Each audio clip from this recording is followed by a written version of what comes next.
উজনি অসমত বানপানীয়ে তাণ্ডৱ চলোৱাৰ পিছত আমি লক্ষ্য কৰিব পাৰিছো যে মানুহে প্ৰায় দিশহাৰা হৈছে, গৃহহীন হৈছে। জীৱ-জন্তু যি আছিলে সম্বল, অসমীয়া এখন সমাজ হিচাপে তেওঁলোকৰ এটি সুন্দৰ পুখুৰী থাকে, এখন তামোল পাণৰ বাৰী থাকে, গৰু, ছাগলী, হাঁহ, পাৰ, কুকুৰাৰে এখন সমৃদ্ধ অসমীয়া ঘৰ থাকে। আৰু আমি দেখিবলৈ পাইছো যে এই ঘৰখন নিমিষতে অহা বানপানীয়ে সকলোবোৰ ধুৱাই লৈ গল। জুবিন দাৰ সেই গীতবিলাক আজি যেন ভৱিষ্যতবাণীহেতে কৰি গৈছিল তেনেকুৱা লাগে শুনিলে। আমি ভিডিঅ'টো বনোৱাৰ উদ্দেশ্য হ'ল যেতিয়া এখন ঘৰ ধ্বংস হৈ যায়, সেই ঘৰখন আকৌ নতুনকৈ ঠন ধৰি উঠিবলৈ তাত বিভিন্ন ধৰণৰ আমি কাম কৰিবলগীয়া হয়। যেনেদৰে আপোনালোকে উদাহৰণস্বৰূপে চালে আমি প্ৰথমতে ঘৰখনৰ চাফ চিকুণ কৰিব লাগিব, ঘৰখন আকৌ নতুনকৈ বনাব লাগিব, যাৰ যান বাহন আছে তেওঁলোকে যান বাহনসমূহ মেৰামতি কৰিব লাগিব।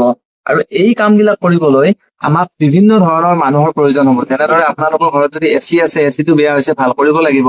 আপোনালোকৰ টিভি বেয়া হৈছে ভাল কৰিব লাগিব। আপোনালোকৰ বিদ্যুৎ কানেকশ্যন আছে, মানে কাৰেণ্টৰ কানেকশ্যন আছে, সেইটো ভাল কৰিবলৈ মানুহ লাগিব। ঘৰখন বনাবলৈ মানুহ লাগিব, চাফ চিকুণ কৰিবলৈ মানুহ লাগিব। আপোনালোকৰ হাবি বননি, বাৰী বস্তি যি আছে তামোল পাণৰ, সেইবিলাক চাফা কৰিবলৈ মানুহ লাগিব। পুখুৰীটোত নতুনকৈ মাছৰ পোনা মেলিবলৈ, মাছবিলাক ধুবলৈ বা পুখুৰীটো চাফ চিকুণ কৰিবলৈ, বোকাবিলাক উঠাবলৈ মানুহ লাগিব। এই কথাবিলাক আমি এই সময়তে লক্ষ্য কৰাটো ভাল। মই কথাখিনি যে কৈ আছো আপোনালোকে মন দি শুনিব। আমাৰ অসমীয়া মানুহৰ যিবিলাক কামৰ অভাৱ, অসমীয়া মানুহৰ কামৰো অভাৱ, আকৌ কাম কৰিবলৈ মানুহৰো অভাৱ।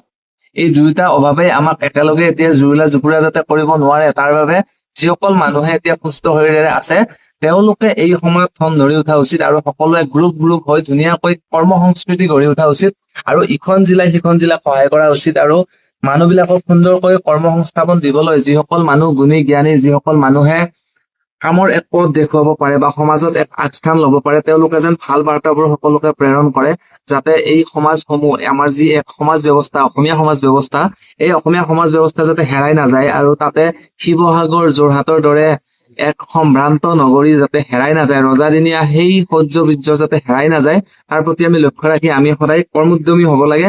আৰু এই কামবিলাক যাতে আমাৰ অসমীয়া মানুহে নিজে কৰিব পাৰে, তাৰ প্ৰতি আমি লক্ষ্য ৰাখি আমি সকলোৱে হাতে কামে লাগিবৰ হ'ল। কাৰণ এনেকুৱা কিছুমান সন্দিক্ষণ আহে য'ত নেকি ভগৱানে আমাক পৰীক্ষা চাই বা নতুনকৈ আকৌ জীৱনটো আৰম্ভণি কৰি ৰিষ্টাৰ্ট কৰিবলৈ আমাক এটা সুযোগ দিয়ে। গতিকে সুযোগৰ সঠিক সন্ধান বিচাৰি আমি কৰ্ম সংস্কৃতিক আগবঢ়াই লৈ যাবৰ হ'ল। আৰু এনেকুৱা এক সন্দিক্ষণত যে অসমীয়া জাতি আহি পৰিছে, তাত যে সকলোৱে মিলি হাত উজান দিছে, এইটো এটা সঁচাকৈ বহুত শুভ লক্ষণ।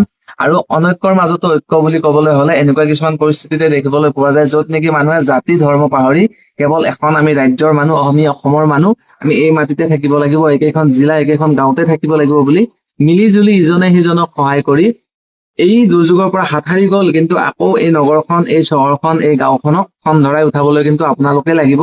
মোৰ কথাখিনি অকনমান হৃদয়ংগম কৰিব আৰু ভিডিঅ'টি শেষলৈকে চাই থকাৰ বাবে বহুত বহুত ধন্যবাদ। কথাখিনি যদি অকনমান হলেও কামত আহিব বুলি ভাবিছে তেনেহলে আপোনাৰ আপোনজন, আপোনাৰ বন্ধু বান্ধৱী তথা আপোনাৰ মৰমৰ জনলৈ শ্বেয়াৰ কৰিব বুলি আশা ৰাখিলো। শেষলৈকে চাই থকাৰ বাবে বহুত বহুত